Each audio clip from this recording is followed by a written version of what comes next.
तर बघा, फिजिक्सचा ऑप्टिक्स कन्सेप्टमधला आपल्याला काय काय बघायचं आहे? Reflection, refraction and total internal reflection, ह्या 3 गोष्टी बघायच्या. तर पहिले आपण रिफ्लेक्शन बघू.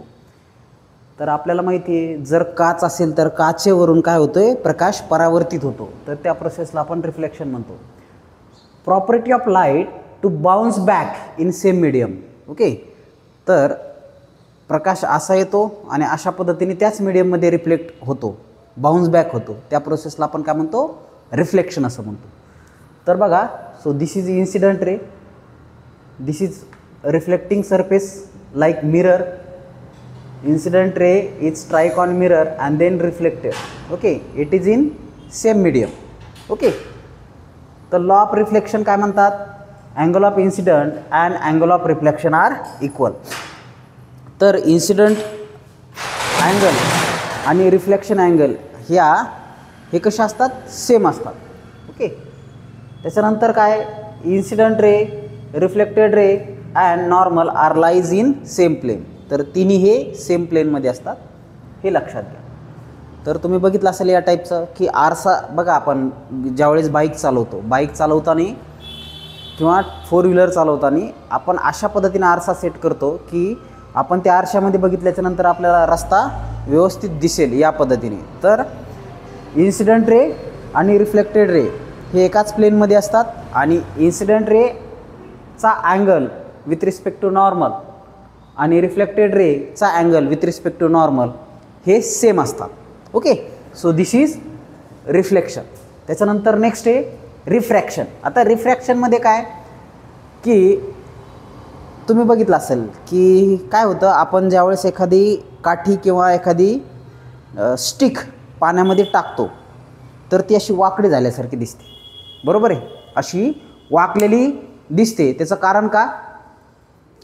कारण प्रकाश हा रेअर मीडियममधून डेन्सर मीडियममध्ये गेल्याच्या नंतर बेंड झाल्यासारखं होतो. एका मीडियममधून दुसऱ्या मीडियममध्ये गेल्याच्या नंतर असा बेंड झाल्यासारखा वाटतो, बेंड होतो. त्याला आपण रिफ्रॅक्शन म्हणतो.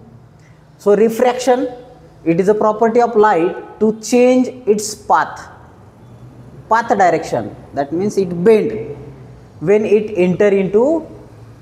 Inter in one medium to another medium. एका मीडियममधून दुसऱ्या मीडियममध्ये जर प्रकाश जात असेल, बघा हा इन्सिडंट रे, हा काय इन्सिडंट रे आणि हा रिफ्रॅक्टेड रे. ओके, हा रिफ्लेक्टेड आणि हा रिफ्रॅक्टेड. तर अशा पद्धतीने प्रकाश हा बेंड होतो, एवढ्या अँगलनी, पर्टिक्युलर अँगलनी बेंड होतो. ओके, त्याला आपण काय म्हणतो? रिफ्रॅक्शन असं म्हणतो. तर मग लॉ ऑफ रिफ्रॅक्शन काय म्हणतंय? Sine of incident angle divided by sine of reflected angle is equals to constant. Sine of incident angle divided by sine of refracted angle याचा रेशो जो आहे तो कॉन्स्टंट असतो. त्याच्यानंतर incident ray, refracted ray and normal lies in one plane. Coplanar असतात ते एकाच प्लेनमध्ये लाईज करतात. येते लक्षात? तर हे रिफ्रॅक्शन, ते रिफ्लेक्शन आणि हे रिफ्रॅक्शन.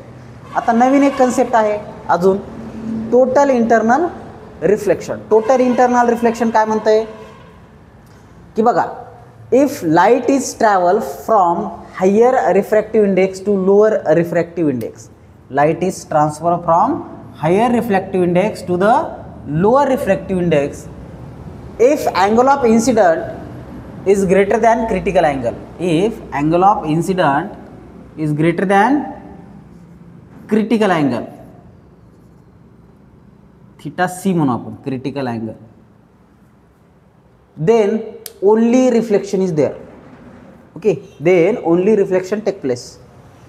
आणि त्यालाच आपण काय म्हणतो? टोटल इंटरनल रिफ्लेक्शन म्हणतो. त्यालाच आपण काय म्हणतो? टोटल इंटरनल रिफ्लेक्शन असं म्हणतो. आता क्रिटिकल अँगल म्हणजे काय ती पण समजणं गरजेचं आहे की बघा, इथं आपण सोर्स आहे, सोर्स इथं काय होतं आहे? रिफ्लेक्शनसुद्धा होतं आहे. आता विथ रिस्पेक्ट टू नॉर्मल हे काय? इन्सिडेंट रे, हे रिफ्लेक्टेड रे, हे काय? Refracted ray. Okay, incident ray, reflected ray, refracted ray. त्याच्यानंतर हे इन्सिडेंट रे, रिफ्लेक्टेड रे आणि रिफ्रॅक्टेड रे. परंतु ज्यावेळेस क्रिटिकल अँगलपेक्षा अँगल ऑफ इन्सिडंट हा जास्त होतो त्यावेळेस फक्त आणि फक्त रिफ्लेक्शनच होतं. रिफ्लेक्शनच होतं. त्याला आपण टोटल इंटरनल रिफ्लेक्शन असं म्हणतो. ओके. मग आता क्रिटिकल अँगल म्हणजे काय ते बघू. The angle theta C is the angle of incident at which angle of reflection is 90 degree. तर असा अँगल आहे की त्यावेळेस अँगल ऑफ रिफ्रॅक्शन किती होतो, 90 डिग्री होतो. ओके. अँगल ऑफ रिफ्रॅक्शन हा 90 डिग्री होतो, त्याला आपण क्रिटिकल अँगल म्हणतो. आणि त्या क्रिटिकल अँगलच्या वर सगळे जे अँगल असतील त्यावेळेस काय होईल, फक्त रिफ्लेक्शन होईल. आता बघा ऑप्टिकल फायबरमध्ये काय होतं, इन्सिडेंट रे येतो, परत रिफ्लेक्ट होतो, परत रिफ्लेक्ट होतो. आणि अशा पद्धतीनं काय होतं, जे तुमचे डेटा केबल असतील किंवा ऑप्टिकल फायबर्स आहेत, ओके, कम्युनिकेशनसाठी वापरतो आपण किंवा टेलिव्हिजनसाठी वापरतो. तर याच्यामध्ये हा प्रिन्सिपल आहे पहा, इन्सिडेंट रे, रिफ्लेक्शन. अशा पद्धतीनं फक्त रिफ्लेक्शन होतं, रिफ्रॅक्शन होत नाही.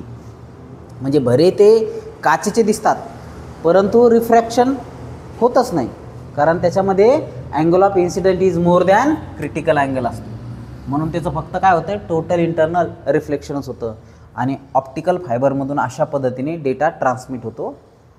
येते लक्षात. तर हे टोटल इंटरनल रिफ्लेक्शन. तर याच्यामध्ये रिफ्रॅक्शन मात्र होत नाही. ओके, ठीक आहे, राईट डाऊन.